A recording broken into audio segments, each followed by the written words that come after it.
देखिए आज हम स्टार्ट करते हैं आज का अपना नया टॉपिक। तो आज हम सीखेंगे कि बीजी के अंदर फिक्स एसेट्स की एंट्री हम किस तरीके से करते हैं। बीजी के अंदर हमें फर्स्ट टाइम अगर फिक्स एसेट्स की एंट्री करनी है तो कैसे करेंगे। देखिए मेरे पास एक फेक डाटा जिसके अंदर मैंने आपको दिखाया है कि मैंने 21 तारीख को इनवॉइस नंबर 100 है और बीके इंटरनेशनल से टीवी खरीदा है, एसी खरीदा है, कंप्यूटर।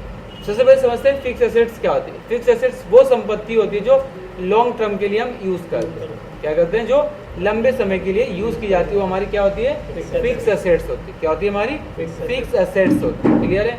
दूसरे शब्दों में कहूँ तो फिक्स एसेट्स वो संपत्ति होती है जिसको इजिली कैश में कन्वर्ट नहीं कर सकते। आज मैंने 1 करोड़ रुपये लगा के प्लांट बनाया है, क्या कल बेच सकता हूँ उसको? नहीं बेच सकता ना। तो सिंपल से वो फिक्स एसेट्स वो संपत्ति होती है जिसको इजी कैश में कन्वर्ट नहीं किया जा सकता। अगर बीजी में मुझे इसकी एंट्री करनी है तो किस तरीके से एंट्री करनी होगी। देखिए मेरे पास एक अभी नई कंपनी बनाई थी जिसमें बीजी 17 में। अब बात आती है कि सर फिक्स एसेट्स की एंट्री हम परचेज कर रहे हैं तो क्या परचेज के अंदर जाके एंट्री करेंगे फिक्स एसेट्स की? पहली बात याद रखना, हम परचेज के अंदर उसी आइटम की एंट्री करते हैं जिसको आगे हमें रीसेल करना होता है, जिसको सेल के पर्पज करना है। जैसे मैंने यहाँ पर मैंने आपको बताया कि मैंने ये आइटम खरीदी और इसको मुझे सेल करना है। क्या करना है? सेल करना है। उस आइटम की एंट्री हम कहाँ करते हैं? परचेज में करते हैं। अगर जो हमारे बिजनेस के यूज है, ये फिक्स एसेट्स क्या है? मेरे बिजनेस का पार्ट तो है। ये टेबल मेरे बिजनेस के काम आएगी, मेरी बाइक बिजनेस के काम के लिए, ठीक है। कंप्यूटर बिजनेस के पर्पस के लिए, मतलब कंप्यूटर बिजनेस में इसका एक काफ़ी अच्छा योगदान है आगे बढ़ाने की। जैसे मशीनरी होती है, जैसे कंप्यूटर है, मेरे लिए क्या ये फिक्स एसेट्स है। मेरे बिजनेस में बहुत इंपॉर्टेंट है इसकी, वो क्या कहलाती है? Fix asset. तो ऐसी चीज जिसको आप सेल करने के पर्पज से नहीं खरीदते, क्या करते हैं? जिसको सेल खरीदने के पर्पज से नहीं खरीदते उसे क्या बोलते हैं हम लोग? फिक्स एसेट्स बोलते हैं। और उसकी एंट्री हम कभी भी परचेज में ना करके जनरल में करते हैं। क्या करते हैं? जनरल में। जिसका मैं पहले बोलता हूँ अकाउंट्स की नजर में जिसका कोई नहीं होता उसका कौन होता है? जनरल होता है। क्या होता है? अकाउंट्स के अंदर जिसका कोई नहीं होता उसका जनरल। मतलब सेल की एंट्री भी आप जनरल से कर सकते हो। सर आपने ऐसा मतलब ऐसा क्यों कह रहे हैं कि आप कि जिसका कोई नहीं होता उसका अकाउंट्स में जनरल होता है? कॉमन सी बात है, आप सेल की एंट्री भी जनरल से कर सकते हो, परचेज की एंट्री भी जनरल से कर सकते हो, सेल की एंट्री रिटर्न की एंट्री भी जनरल से कर सकते हो। मतलब सारी एंट्री कहाँ से कर सकते हो? जनरल से। इसलिए मैंने बोला जिसका कोई नहीं होता उसका क्या होता है? जनरल होता है। ठीक है। कितनी तारीख को माल खरीदा है मैंने? 21 तारीख। तो यहाँ पर क्या लिख दूंगा? 21 तारीख। ठीक है। डी का मैंने क्या मतलब बताया? D for debit. जो चीज आती है वो क्या होती है? डेबिट होती है। हमारे सारे खर्चे डेबिट होती है और जो वस्तु आती है वो क्या होती है? डेबिट। तो हमारे पास क्या आ रही है? एसी और कंप्यूटर। तो क्या करा मैंने? F3 क्या लिखा? टीवी और ग्रुप में फिक्स एसेट। जैसे ही मैंने फिक्स एसेट्स डाला तो यहाँ पर क्या खुल के आया? Rate of depreciation for the account TV. क्या गया? ये कह रहा है कि आज जो आपने टीवी खरीदा क्या 1 साल बाद इसकी वैल्यू एक जैसी रहेगी? रहेगी। जैसे ये मैं सपोज ये फ़ोन है मेरा, अभी मैंने 50,000 रुपये का खरीदा था फ़ोन, क्या 1 साल बाद इसकी वैल्यू 50,000 रुपये रहेगी? रहेगी आपकी नज़र में? कुछ परसेंट डेप्रिसिएशन तो लगेगा। लोग बोलते हैं कि शोरूम से उतरते उसकी कीमत आधी हो जाती है। क्या होता है? उस पर डेप्रिसिएशन लग जाती है, मतलब हरास लग जाती है, घिसावट आ जाती है। क्या कहलाती है? हमारी डेप्रिसिएशन कहती है। तो हमने माना कि इस टीवी पे कितने परसेंट घिसावट आएगी? 10%। अगर ये 1 लाख का सिस्टम है तो 1 साल बाद कितने में रह जाएगा? 90,000 रुपये का। उसके बाद 80,000 रुपये का, उसके बाद 70,000 रुपये। एक टाइम ऐसा आएगा जो कबाड़े में बेचा जाएगा। क्लियर है? तो यहाँ पर क्या आएगा? अभी सर ये कैसे पता चलेगा किस पे कितने परसेंट लगता है? तो बेसिकली सब पे 10% लगता है और जो फर्नीचर आइटम होती है उस पर 15% लगता है। ठीक है। तो नीचे 5 के लगा रखा है। ये हाफ ईयरली है। ठीक है। तो फिक्स एसेट्स समझ गए? समझ गए फिक्स एसेट्स? ये पॉपअप का मतलब क्या होता है? डेप्रिसिएशन। और किसके पास इको थी 11th में? इको नहीं थी किसी के पास? डेप्रिसिएशन पढ़ा था, हरास पढ़ा था, मूल्य हरास आया एक टॉपिक, तो वही डेप्रिसिएशन है। क्लियर? और इसको सेव कर। कितनी की वैल्यू थी? 11,000 रुपये की थी ना सर? कितनी? 20,000। कितने की? 20,000 रुपये। फिर और एक और क्या खरीदी है? TV, AC. तो यहाँ पर डी क्या कर दूंगा? डी। और F3 क्या लिख दूंगा? एसी। और ग्रुप में fix assets 10% and then save. कितना? 20,000। फिर क्या खरीदा था? कंप्यूटर। तो क्या लिख दूंगा? कंप्यूटर। ठीक है। कितने का? 2,000 रुपये का। ठीक है, और इसमें क्या डाल दिया, किसमें खरीदा, कैश। कैश में, इसको सेव कर। कैश नेगेटिव जा रहा है क्योंकि कंपनी में मेरा बैलेंस ही नहीं है। ये हो गई कैश। बहुत से अभी हमने क्या करा, मैंने फिक्स एसेट खरीदी और उसकी पेमेंट किसमें कर दी, कैश में। सी मतलब क्या होता है, जब पैसा जाता है तो क्या होता है, वो क्रेडिट होता है। ठीक है, नहीं है दोबारा समझ लिया। सर जो डी का मतलब समझता है, डी फॉर डेबिट। जो चीज़ आती है हमारे सारे खर्चे, और जो बस जिसको पैसा मिलता है डेबिट होता है।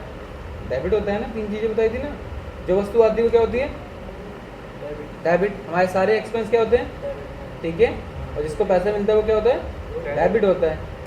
जिसको पैसा मिलता है वो डेबिट होता है। अगर मुझे पैसा मिलेगा तो कैश डेबिट होगा ना, क्लियर है। और क्रेडिट का क्या होता है, अपोजिट होता है। हमारे सारे खर्चे क्या होते हैं, डेबिट होते हैं, तो सारी इनकम क्या हो जाएगी, क्रेडिट हो जाएगी। ठीक है, जो वस्तु जाएगी वो क्या होगी, क्रेडिट होगी। आएगी तो डेबिट, जाएगी तो क्रेडिट। और जिसके पास से पैसा जाएगा वो क्या होगा, क्रेडिट होगा। इस समय हमारे पास से क्या जा रहा है, कैश जा रहा है, कैश जा रहा है। या 42,000 रुपये का आइटम खरीदा, हमारे पास से क्या गया, कैश गया। तो कैश क्या कर दिया मैंने, क्रेडिट कर दिया, ये करा और सेव कर दिया। अब आगे समझना, दोबारा बताओ, आ गया, हो गया। ठीक है, इसका मतलब मैंने फिक्स से किस में खरीदी थी, कैश में खरीदी। बहुत से कहते हैं नहीं भाई, जिस पार्टी से खरीदी उस पार्टी का नाम यहाँ पर डालो, किससे आपने खरीदी थी। हम यहाँ पर क्या करेंगे, उसका अकाउंट बनाएंगे जिससे खरीदा था। किससे खरीदा था हमने, वीके इंटरनेशनल से खरीदा था। और ग्रुप में क्या डाल देंगे, सिंडिकेट। सिंडिकेट क्यों डालना, रीजन इसके अंदर पता है ना, इसको सेव कर। क्लियर। अब उसने कहा कि इसकी 10 दिन बाद इसकी पेमेंट कर दो। क्या कर दो, वीके इंटरनेशनल की पेमेंट कर दो पूरे अमाउंट। तो क्या करेंगे हम, पेमेंट के अंदर आएंगे और 22 तारीख को, 21 तारीख को तो माल तो क्या करेंगे, 22 तारीख को वीके इंटरनेशनल कितना पैसा पे करना है, 42। यहाँ पर 42 लिख देंगे और नीचे हमारे पास से क्या जाएगा, कैश जाएगा ना, और यहाँ से कैश डाल के इसको सेव कर देंगे। क्लियर है।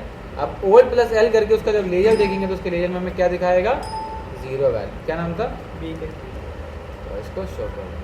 तो 22,000 आइटम खरीदा, 22,000 पे कर दिया, बैलेंस कितना रह गया, 0। ये है हाँ, ऑल आइटम देखनी तो यहाँ पर वो अदर अकाउंट कर दो ना, ऑल अदर अकाउंट, तो सारे अकाउंट्स हो जाएंगे। क्लियर है। ये होती है आपकी फिक्स एसेट्स की एंट्री। अगर आपको देखना है कि 1 साल बाद मेरी वैल्यू फिक्स एसेट कितने % कम हो जाएगी, तो डिस्प्ले के अंदर आएंगे, डेप्रिसिएशन चार्ट के अंदर आएंगे, इनकम टैक्स अगेंस्ट देखेंगे, एंड देन क्या आइटम थी हमारी, टीवी देखेंगे। तो टीवी पे कितने % कम हो गया हमारा, 20,000 रुपये की खरीदी थी, 2,000 रुपये डेप्रिसिएशन लगे तो कितना रह जाएगा लास्ट में, 18,000 रुपये रह जाएगा। ऐसे कंप्यूटर कितने खरीदा था हमने, 2,000 का, कितने % डेप्रिसिएशन लगा, कुछ भी नहीं लगा। पता है इसमें क्यों नहीं लगा डेप्रिसिएशन, इस बिल को खोलो, क्योंकि इसके अंदर हमने रेट डाला ही नहीं था। ठीक है, हमें तो ऑलरेडी बना बनाया मिला था, इसलिए नहीं डाला। और इसको सेव कर दिया, अब लग गया। क्लियर। लेकिन यहाँ तो कम हो रहा है, लेकिन अगर मैं ओल्ड प्लस एल करूँ, ओल्ड प्लस एल से एक पार्टी का लेजर आता है। अगर मैं टीवी की एंट्री देखूँ तो यहाँ पर देखो टीवी मेरा 20,000 रुपये का ही दिखा रहा है, 18,000 रुपये वैल्यू कम तो नहीं हुई ना इसकी। अगर आपको वैल्यू खुद कम करनी पड़ेगी, और हर 31 मार्च को हम हर लोग जो भी अच्छे लेवल पे काम करता है वो 31 तारीख को एक एंट्री मारता है। कब मारता है वो, 31 तारीख। क्या एंट्री मारता है कि जो खर्चा है जिस पे डेप्रिसिएशन लगा वो क्या होगा हमारा, डेबिट हो जाएगा। वो डेप्रिसिएशन हमारे लिए क्या हो गया, खर्चा हो गया ना। अभी कीमत 20,000 रुपये की थी, 2,000 रुपये मैंने इसको यूज़ कर लिया तो कितनी वैल्यू होगी इसकी, 18,000 रुपये। 2,000 रुपये का लॉस है, लॉस किसके अंदर जाएगा, डेप्रिसिएशन अकाउंट में। क्या डाल दूंगा इसके अंदर, 2,000 रुपये, और क्या लिख दूंगा यहाँ से, AC। मतलब AC की वैल्यू कम हो गई और ये हमारा खर्चा डेबिट हो गया। तो खर्चे सारे डेबिट होते हैं ना, तो इसलिए डेप्रिसिएशन डेबिट हुआ है। कैलकुलेट करके दिखा दे, लेकिन एंट्री तो आपको माननी पड़ेगी। तो मतलब भी कम हो जाएगा, नहीं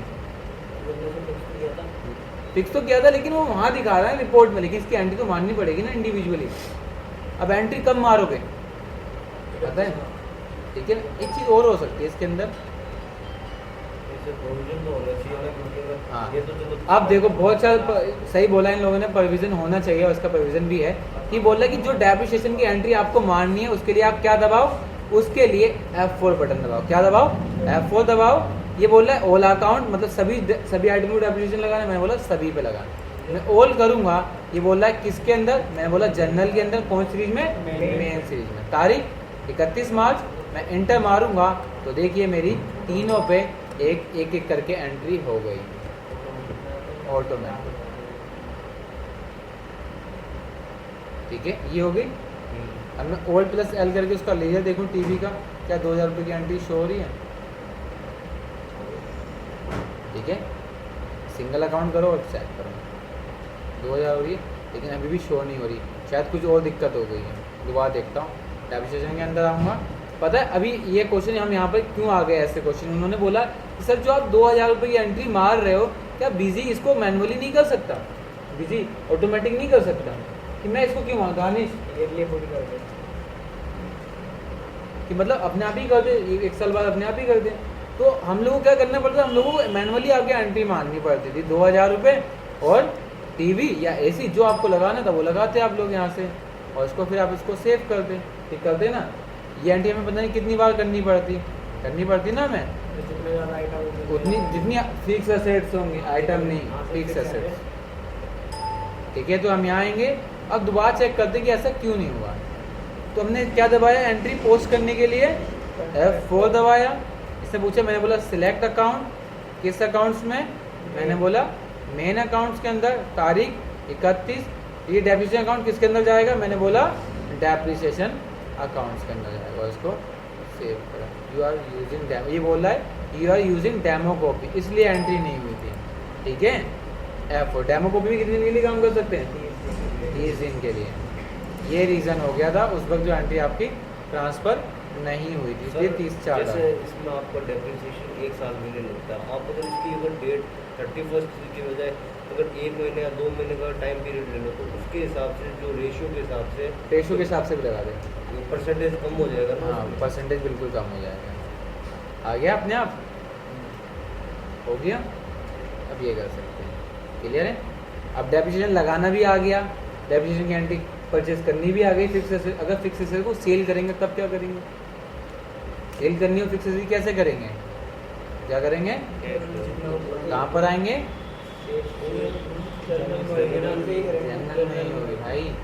जब सेल, अब टीवी आया तो डेबिट करा था, जाएगा तो क्रेडिट कर देंगे, तो हमें पैसा मिलेगा जब आइटम बेचेंगे। ठीक है, और यहाँ क्या कर देंगे, ठीक है। वैल्यू इसकी एक्चुअल में रियल में कितनी है, बेच कितनी गिरे हैं, 10,000 8,000 रुपये कंपनी को अल्टीमेटली लॉस हो जाएगा। इसको जो डेप्रिसिएटेड वैल्यू है वो शो करेगा 18,000 नहीं, बची वैल्यू शो करेगा ना। खरीदा कितने का था टीवी हमने, 20 खरीदा, 200 रुपये 2,000 रुपये डेप्रिसिएशन लगा दी, घटा दी उसकी वैल्यू को, 18 रह गई, और 10 में वैल्यू को बेच दिया, इसका मतलब 8,000 रुपये का हमें एक्चुअल में लॉस हो गया। क्लियर है, आ गया ये आपका फिक्स एसेट। टीवी जो चला गया ना, ये थोड़ी ज़्यादा टीवी